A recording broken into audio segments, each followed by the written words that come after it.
Lammiin koo beela'ee dheebotee osoo qabuu dhabee rakkatee harka ormaa ilaalaa jira abirmanuu nu waliif fira harka ormaa ilaalaa jira abirmanuu nu waliif fira lammiin koo beela'ee dheebotee osoo qabuu dhabee rakkatee harka ormaa ilaalaa jira abirmanuu nu waliif fira harka ormaa ilaalaa jira abirmanuu nu waliif fira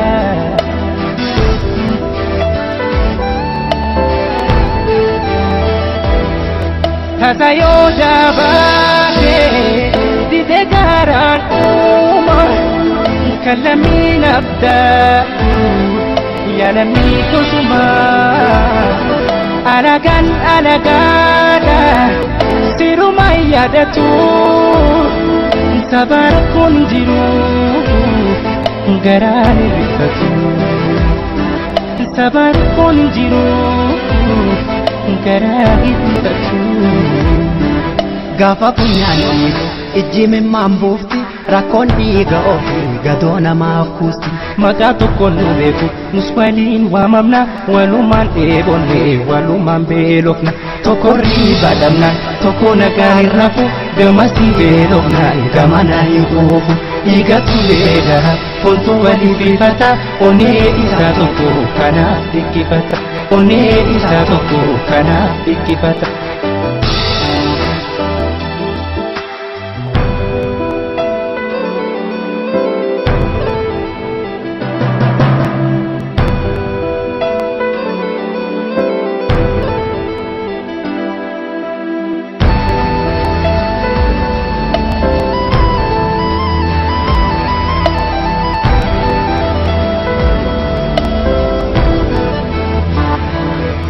lammiin koo beela'ee dheebotee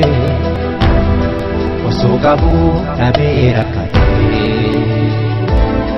harka ormaa ilaalaa jira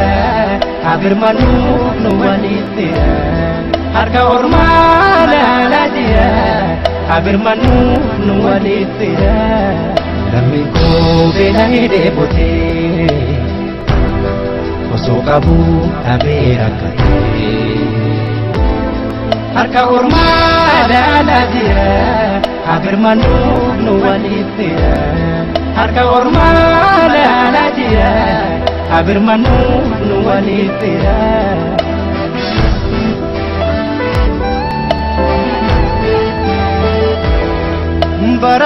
barakananidha kawaliin naadannu barabarri hammaate barafolillan wali babir manu wala bal nurako adam barhida hoda wali sadi birko adam barhida hoda wali sadi birko